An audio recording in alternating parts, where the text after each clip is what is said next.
ભૂતકાળમાં અલગ અલગ સમાજની અંદર અનેક આ પ્રકારની ઘટનાઓ બની. એમાં પાટીદાર સમાજની વાત કરવામાં આવે તો એમાં પણ સુરતની અંદર એક ઘટના બની ચૂકી છે.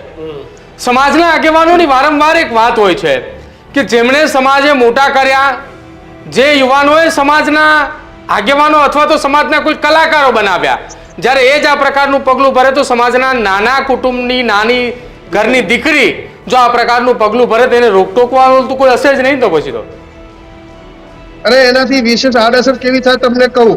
જ્યારે કોઈ પણ સ્ટેજ ઉપરથી પ્રવચન આપતા હોય, સ્ટેજ ઉપર હોય ત્યારે એના એ શું કરે છે એ યુવાધન જોતું હોય છે, અને એ જ જયારે આવું કરે ત્યારે દરેક મા બાપ અત્યારે દીકરીને ભણવા મૂકવું તો મા બાપ ડરે કે આ કલાકાર જે દીકરી છે આવું ભણાવી અને એને કલાકાર બનાવીને ભાગી ગઈ તો આપણે ભણ એટલે બીજી બિચારી નિર્દોષ દીકરીઓ છે જેને ભણવું છે, જેને કલા ક્ષેત્રે આવવું છે, એ મા બાપોને ડર લાગે છે કે આવી 1-2% જે ખરાબ હોય એના કારણે બીજી સમાજની દીકરીઓ, તમામ દીકરીઓ બિચારી બદનામ થાય.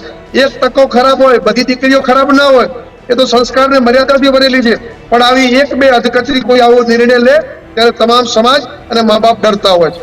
ઠાકરસિંહભાઈ, અગાઉ પણ રબારી સમાજે અનેક પોતાના બંધારણો બનાવ્યા છે. ઘણી વખત એની મિટિંગો પણ સમયાંતરે રબારી સમાજની થતી રહે છે કે સમાજની અંદર કોઈ બદીઓ ના આવે, સમાજે પોતાના નિયમો એ બધાને વળગીને ચાલતો રહે. લાગે છે કે ફરી એકવાર રબારી સમાજે વધુ કડક નિયમો બનાવવા પડશે?